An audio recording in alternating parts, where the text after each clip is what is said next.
Morning friends, welcome to my foundation classes. तो अभी चल रहा है आपका द करंट अफेयर्स शो और आज डेट है 13 अप्रैल 2019। तो चलिए 13 अप्रैल 2019 के जो भी इंपॉर्टेंट क्वेश्चंस बनते हैं वो सब हम लोग अभी कवर करेंगे।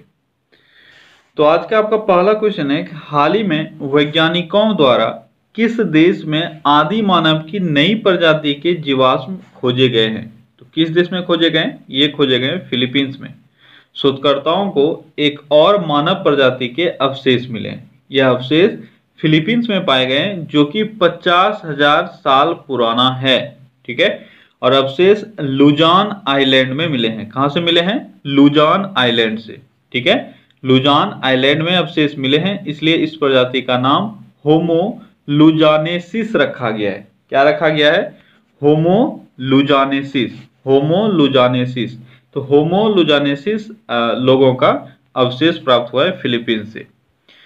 अगला क्वेश्चन है कि नमामि गंगे कार्यक्रम को किस स्थान पर आयोजित किए गए विश्व जल शिखर सम्मेलन में पुरस्कार प्रदान किया गया? नमामि गंगे कार्यक्रम, ये अपना कार्यक्रम, भारत का एक कार्यक्रम है गंगा को स्वच्छ करने के लिए, नमामि गंगे कार्यक्रम। तो आपको ये बताना है कि कहां पर इसको पुरस्कृत किया गया था। इसको लंदन में पुरस्कृत किया गया था। ठीक है, स्वच्छ गंगा राष्ट्रीय मिशन अथवा नमामि गंगे कार्यक्रम को लंदन में विश्व जल शिखर सम्मेलन में ग्लोबल वाटर इंटेलिजेंस द्वारा public water agency of the year, public water agency of the year, ठीक है, ये इस पुरस्कार से सम्मानित किया गया। यह पुरस्कार जल संरक्षण और जल की स्थिति में सुधार लाने वाली पहल के लिए प्रदान किया गया है। और यहाँ से आपको पता होना चाहिए कि नमामि गंगे कार्यक्रम की शुरुआत कब हुई? ये हुई थी 2014 में, जुलाई 2014 में नमामि गंगे कार्यक्रम की शुरुआत हुई थी। अगला क्वेश्चन है कि हाल ही में किस कंपनी द्वारा निजी फंड से लॉन्च किया गया पहला चंद्र मिशन असफल हो गया? आपको ध्यान रखना है, निजी फंड से लॉन्च किया गया पहला चंद्र मिशन था ये जो असफल हो गया। यह है स्पेस एक्स। स्पेस एक्स द्वारा फरवरी में लॉन्च किया गया इजराइल का पहला चंद्र मिशन चांद की सतह पर उतरने के दौरान क्रैश हो गया और इसके साथ ही पहली बार निजी फंड से लॉन्च किया गया दुनिया का पहला सफल चंद्र मिशन बनने में असमर्थ रहा। ठीक है, और इससे पहले ये जो तकनीक है ये अमेरिका, रूस और चीन के पास है। ये लोग सफलतापूर्वक चांद पर यान भेज चुके हैं। अगला क्वेश्चन है निम्नलिखित में से किसे जामिया मिलिया इस्लामिया विश्वविद्यालय की पहली महिला कुलपति नियुक्त किया गया है? जामिया मिलिया इस्लामिया विश्वविद्यालय की पहली महिला कुलपति कौन नियुक्त हुई हैं? ये है नजमा अख्तर। कौन है? नजमा अख्तर, जिनको जामिया मिलिया इस्लामिया विश्वविद्यालय की पहली महिला कुलपति नियुक्त किया गया है। अगला क्वेश्चन है कि विश्व भर में किस दिन अंतर्राष्ट्रीय मानव अंतरिक्ष उड़ान दिवस मनाया जाता है? अंतर्राष्ट्रीय मानव अंतरिक्ष उड़ान, अंतर्राष्ट्रीय मानव अंतरिक्ष उड़ान ये मनाया जाता है हर वर्ष 12 अप्रैल को। प्रत्येक वर्ष 12 अप्रैल को अंतर्राष्ट्रीय मानव अंतरिक्ष उड़ान दिवस मनाया जाता है। अगला क्वेश्चन है कि भारत की पैरा एथलीट दीपा मलिक को किस देश की सरकार द्वारा दी जाने वाली सर एडमंड हिलेरी फेलोशिप के लिए चुना गया है? तो दीपा मलिक, सबसे पहले आपको पता होना चाहिए दीपा मलिक कौन है। तो दीपा मलिक भारत की एक पैरा एथलीट हैं और इनको किसी एक सरकार द्वारा दी जाने वाली sir Edmund Hillary fellowship, sir Edmund Hillary fellowship के लिए चुना गया है। आपको ये बताना है ये कौन सी सरकार देती है? तो ये देती है न्यूजीलैंड सरकार। तो भारत की पैरा एथलीट दीपा मलिक को न्यूजीलैंड सरकार द्वारा दी जाने वाली सर एडमंड हिलेरी फेलोशिप के लिए चुना गया है। अगला क्वेश्चन है कि भारत और किस देश के बीच 12वां संयुक्त सैन्य अभ्यास बोल्ड कुरुक्षेत्र 2019 11 अप्रैल को संपन्न हुआ? Bold Kurukshetra 2019, bold Kurukshetra 2019। तो भारत और किस देश के बीच है बोल्ड कुरुक्षेत्र? यह है भारत और सिंगापुर के बीच। भारत और सिंगापुर के बीच 12वां संयुक्त संस्करण था ये, 12वां। ठीक है, 12वां संयुक्त सैन्य अभ्यास था बोल्ड कुरुक्षेत्र 2019। यह 11 अप्रैल को संपन्न हो गया। समापन समारोह बबीन मैंने पहले भी बताया हुआ था, ये बबीन में आयोजित किया गया था। ठीक है, बबीन मिलिट्री स्टेशन में आयोजित किया गया था और 4 दिवसीय सैन्य अभ्यास यांत्रिक युद्ध में परस्पर और संयुक्त रणनीति युद्ध अभ्यास को विकसित करने पर केंद्रित था। अगला क्वेश्चन है कि यूनिसेफ के अनुसार किस देश के 64 में से 20 जिलों के लगभग 19 मिलियन यानी 1.9 करोड़ से अधिक बच्चे जलवायु परिवर्तन के विनाशकारी परिणामों के कारण सबसे अधिक खतरे में हैं? ये अब आपको याद हो गया होगा कौन सा देश है वो है बांग्लादेश। और ये रिपोर्ट किसने जारी किया है, ये भी आपके लिए इंपॉर्टेंट है। ये रिपोर्ट जारी किया गया है यूनिसेफ के द्वारा। तो यहाँ से आपको एक और चीज जानने को मिला कि यूनिसेफ में टोटल पूरे देश में से 64 में से 20 जिलों में लगभग 1.9 करोड़ से अधिक बच्चे जलवायु परिवर्तन से प्रभावित हैं। अगला क्वेश्चन है कि political leaders position and action on air quality in India 2014 to 2019 report के अनुसार WHO की दुनिया के 15 सबसे प्रदूषित शहरों की सूची में देश की वायु गुणवत्ता तीसरे स्थान पर है। तो ये है वाराणसी। क्वेश्चन को आप ध्यान से समझ लो, अच्छे क्वेश्चन है, आपके एग्जाम में आ सकते हैं। क्वेश्चन ये बोला जा रहा है कि एक रिपोर्ट अभी आया है, उस रिपोर्ट का क्या नाम है?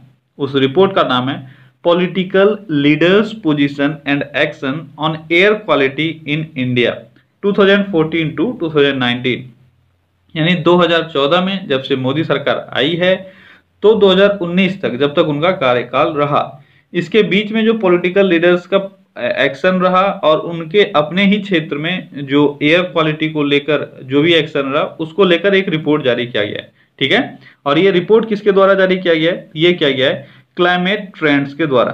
ठीक है, क्लाइमेट, आप इसका नाम याद रखना, किसने ये रिपोर्ट जारी किया है? Climate trends. क्लाइमेट ट्रेंड्स, ठीक है, क्लाइमेट ट्रेंड्स ने ये रिपोर्ट जारी किया है और इसमें तीसरा स्थान जो मिला है टॉप 15 पॉल्यूटेड सिटीज में, वो है वाराणसी। अब वाराणसी इतना इंपॉर्टेंट क्यों है? क्योंकि आपको पता होना चाहिए 2014 में मोदी जहां से लड़े थे वो क्षेत्र वाराणसी ही था और वाराणसी के MP होने के साथ साथ वो देश के प्रधानमंत्री भी हैं और इसके बावजूद जो सिचुएशन है वाराणसी का वो आप देख पा रहे हो। ठीक है, टॉप 15 जो पॉल्यूटेड सिटी है WHO के अनुसार उसमें से 14 सिटी भारत के हैं। तो भारत का जो एयर क्वालिटी है उसको आप बहुत ही अच्छे तरीके से समझ सकते हो और इसमें से जो सबसे पॉल्यूटेड है जो WHO ने दर्शाया है वो है आपका कानपुर। ठीक है, सबसे पॉल्यूटेड कौन सा है? कानपुर। इसका स्थान है पहला। आपको कुछ नाम है जिसको आपको याद रखना है। पहला है आपका कानपुर, दूसरा है फरीदाबाद। फरीदाबाद हरियाणा का एक शहर है फरीदाबाद, इसका पोजीशन है दूसरा। तीसरा पोजीशन किसका है? तो मैंने अभी बताया, तीसरा पोजीशन है वाराणसी का। चौथा पोजीशन बिहार का शहर गया। ठीक है, पांचवा पोजीशन बिहार का ही है, वो है पटना और छठा पोजीशन है दिल्ली का। तो ये 6 कम से कम आपको याद रखना पड़ेगा क्योंकि ये 6 बहुत ही इंपॉर्टेंट है, आपसे एग्जाम में पूछा जा सकता है। तो पहला स्थान कानपुर, दूसरा स्थान फरीदाबाद, तीसरा स्थान वाराणसी, चौथा गया, पांचवा पटना और छठा दिल्ली। ये हैं जो मोस्ट पॉल्यूटेड सिटीज के लिस्ट जारी किए गए WHO के द्वारा वो। अगला क्वेश्चन है कि एशियाई एथलेटिक एसोसिएशन, एशियाई एथलेटिक एसोसिएशन AAA द्वारा 2019 में शॉर्ट हॉल रन श्रेणी के लिए एशिया में सर्वश्रेष्ठ एथलेटिक कोच के रूप में किसे नामित किया गया है? तो वो हैं एनी नूरैनी।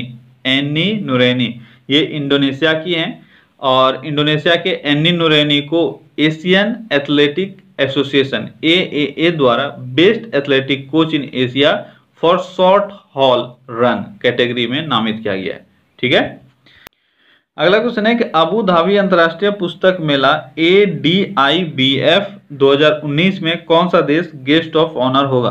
तो गेस्ट ऑफ ऑनर ADIBF 2019 में कौन होगा? ये होगा भारत। ठीक है, अबू धाबी अंतर्राष्ट्रीय पुस्तक मेला में गेस्ट ऑफ ऑनर होगा भारत और ये कार्यक्रम आयोजित हो रहा है 24 से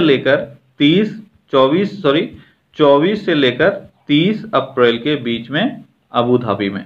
ठीक है, अगला क्वेश्चन है कि उनके पक्की की ओट गिलटाइट पक्की की ओट ग्लिटाइट कविता संग्रह के लिए प्रतिष्ठित सरस्वती सम्मान 2018 के लिए किसे चुना गया है। बहुत ही इंपॉर्टेंट क्वेश्चन है किसी भी एग्जाम पॉइंट ऑफ व्यू से। क्या है? पक्की की ओट ग्लिटाइट। पक्की की ओट ग्लिटाइट ये कविता संग्रह है। अब आपको ये बताना है कि किनकी कविता संग्रह है जिसके लिए इनको सरस्वती सम्मान 2018 के लिए चुना गया है। ये है के शिवा रेड्डी। के शिवा रेड्डी। के शिवा रेड्डी एक तेलुगु कवि हैं और इनका एक कविता संग्रह है जिसका नाम है पक्की की ओट ग्लिटाइट, और इसके लिए इनको 2018 का सरस्वती सम्मान मिलने जा रहा है। सरस्वती सम्मान आपको पता होना चाहिए, ये स्टार्ट हुआ था 1991 में, 1991 में के बिरला फाउंडेशन के द्वारा। अगला क्वेश्चन है कि मोहम्मद नशीद ने राष्ट्रीय संसद के शीर्ष पर एक नाटकीय वापसी की है, वह किस देश के हैं? तो मैंने आपको बताया हुआ था मोहम्मद नशीद किस देश के हैं, ये हैं मालदीव के, जिन्होंने राष्ट्रीय संसद के शीर्ष पर एक बार फिर से बहुत ही नाटकीय अंदाज में वापसी की है। ये मोहम्मद नशीद वहां के पूर्व राष्ट्रपति भी रह चुके हैं, और मालदीव का जो अभी प्रेसिडेंट है उसका भी नाम मैंने आपको बताया हुआ था, वह है इब्राहिम मोहम्मद साहिल। ठीक है। अगला क्वेश्चन है कि भारत और डैश ने अप्रैल 2019 में एक संयुक्त कार्यक्रम शुरू किया जो स्मार्ट शहरों और अन्य लोगों के बीच स्वच्छ प्रौद्योगिकियों के बारे में कई चुनौतियों का सामना करने की दिशा में काम करेगा। तो भारत और किस देश के बीच ऐसा समझौता हुआ है? तो ये हुआ है स्वीडन के बीच। भारत और स्वीडन के बीच एक समझौता हुआ है जिसके तहत स्मार्ट सिटीज को लेकर या लोगों के बीच जो स्वच्छ प्रौद्योगिकी है उसको लेकर, ठीक है, कुछ दिशा निर्देश इन लोगों को तय करना है, कुछ स्ट्रेटेजी बनाना है। तो कौन सा दो देश है वो भारत और स्वीडन।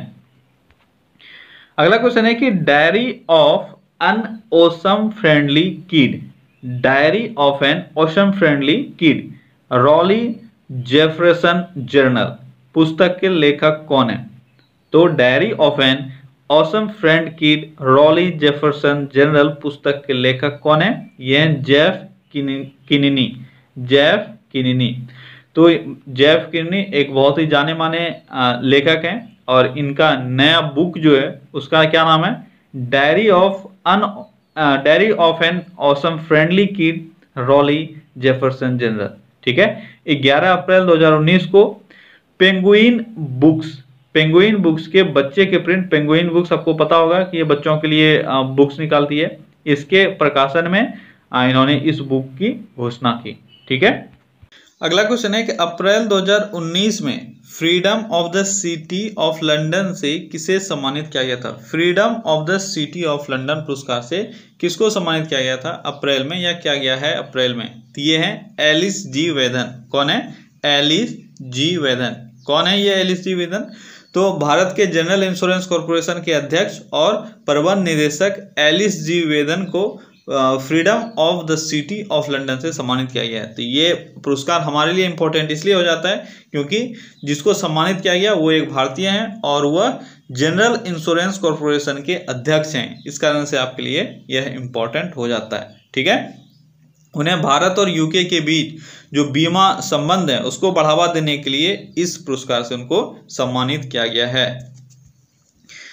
अगला क्वेश्चन है कि अप्रैल 2019 में भारत का पहला अपनी तरह का वोटर पार्क कहां पर स्थापित किया गया? वोटर पार्क भारत का पहला वोटर पार्क स्थापित किया गया गुरुग्राम में। तो भारत का यह अपनी ही तरह का पहला एक वोटर पार्क होगा जिसका उद्घाटन 11 अप्रैल 2019 को गुरुग्राम में किया गया।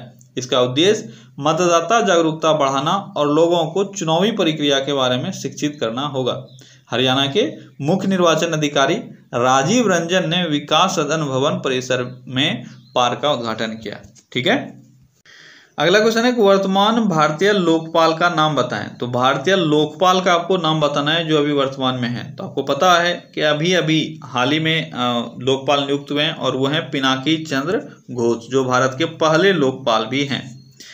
अगला क्वेश्चन है कि वर्तमान में यूपीएससी के चेयरमैन कौन है? तभी यूपीएससी के चेयरमैन कौन है? यूपीएससी के चेयरमैन है अरविंद सक्सेना। कौन है? अरविंद सक्सेना। ये हैं यूपीएससी के चेयरमैन। अगला क्वेश्चन है कि भारत के 23वें मुख्य चुनाव आयुक्त कौन है? 23वें मुख्य चुनाव आयुक्त। तो ये कौन है? ये है सुनील अरोड़ा। ठीक है, सुनील अरोड़ा। नंबर भी आपको याद रखना है कि ये कैमवे है, तो ये है 23वें मुख्य चुनाव आयुक्त। उसके बाद आपको दिख रहा है अशोक लवासा, चंद्रभूषण कुमार, ये दोनों भी चुनाव आयुक्त हैं वर्तमान में। ठीक है, लेकिन मुख्य चुनाव आयुक्त हैं सुनील अरोड़ा। चलिए अब देखते हैं जो कल मैंने आपको क्वेश्चन पूछा था उसका सही आंसर है सीआरपीएफ वीर परिवार। तो आप लोगों में से बहुतों ने सही आंसर दिया है। क्वेश्चन क्या था? क्वेश्चन था सीआरपीएफ के शौर्य दिवस के अवसर पर राष्ट्रपति रामनाथ कोविंद ने सीआरपीएफ शहीद परिवार की मदद के लिए एक ऐप लॉन्च किया, उसका नाम क्या है? उसका नाम था सीआरपीएफ वीर परिवार। और आज का आपका क्वेश्चन ऑफ द डे है जो आपको कमेंट में आंसर करने हैं कि विकीलीक्स के सह संस्थापक जूलियन असांजे को हाल ही में किस देश में हिरासत में लिया गया है? तो विकीलीक्स के सह संस्थापक हैं जूलियन असांजे, उनको अभी अरेस्ट किया गया। आपको ये बताना है कि कौन से शहर में वो अरेस्ट हुए हैं, कौन से देश में वो अरेस्ट हुए हैं। ठीक है, ओके फ्रेंड्स, तो आज के सेशन बस इतना ही। चलिए कल फिर से मिलते हैं अगले सेशन में। Till then take care, bye bye.